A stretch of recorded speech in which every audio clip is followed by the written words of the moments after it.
Well, good afternoon, YouTube.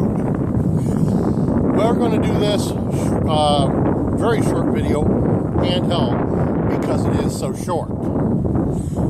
I have decided to build myself a hobo stove. So I watched a few videos on YouTube and found a design I thought was pretty grand. Here we go. Now, I'm not going to actually spend time showing you the how-to. You all have a brain, I'm sure you can figure this out. Started off with my drill and a step bit, and I drilled holes top and bottom. I then used my Dremel and I ground them off smooth inside. I cut my slot here. As you can see, there's a rectangular tab that I cut out of here, and then I cut the larger door.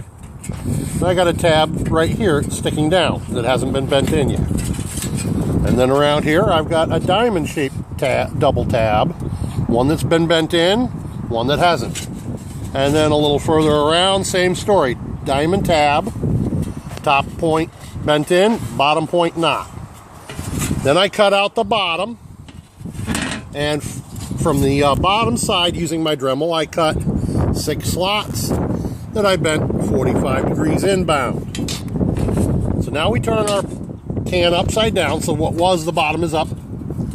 We're going to slide this top, slide this bottom right in here like so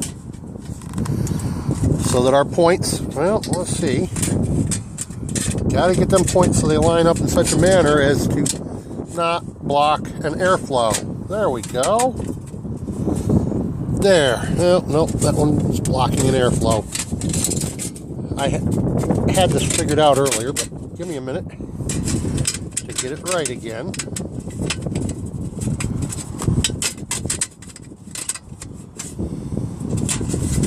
There we go. That's got it, I think. Yep.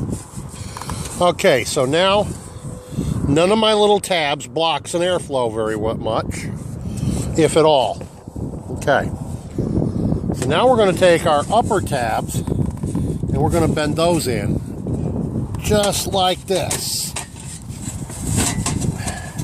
Or our bottom tabs, I should say. These are not the top tabs, these are the bottom tabs. And we're going to bend them in and bend them in. And then the last one, bend that in. And what we now have is a hobo stove with an airflow, much like a wood gasification stove. The air flows in through these bottom holes, and then it goes up through the slots, which are 45-degree fins, which are going to cause a spinning rotation of air. And then we'll have an air intake through here. And we've got a good-sized door in the front for adding fuel, if not through the top. And the whole idea is this.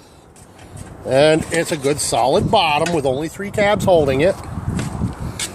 So, then what we're going to have is either we'll have it sitting on a stove, on a stone, or if I have to set it on top of wood, I've got this metal plate there like that, so that if any ash or hot ember falls through the bottom there, it'll be caught on this steel plate. Used to be a sign, and that'll prevent it from starting a fire. All total, steel plate, weighs about half a pound. I'll have to weigh it later, but that's pretty good camping. Now, I still got to find me a round rack to go on top here, but I don't think that'll be difficult. Or I might find some skewers and drill some little holes here to create a rack on top that way. Haven't figured that part out yet, but that's coming. But at least using this, I can put Big Blue on top of here, and I can cook on this. This is a stove, and it will work. The only other thing I've got left is to get me some stove black. I need to burn this off good a couple of times and then coat it with stove black. That way, high temperature stove black will keep it from rusting out and it'll last longer. Cheap way to make a cheap tin can that I got for free last a little longer rather than have to Dremel out another one. And I'll tell you, I went through probably, a dozen wheels with my Dremel. Granted, I bought the cheap wheels, but I tried a regular Dremel wheel, and it didn't last any better than the cheap ones. So there you go. That's a cheap Hobo style cross between a Hobo stove and a gasification stove. Like I said, I saw one kind of like this on YouTube, and I thought it was pretty grand, and decided to make one myself.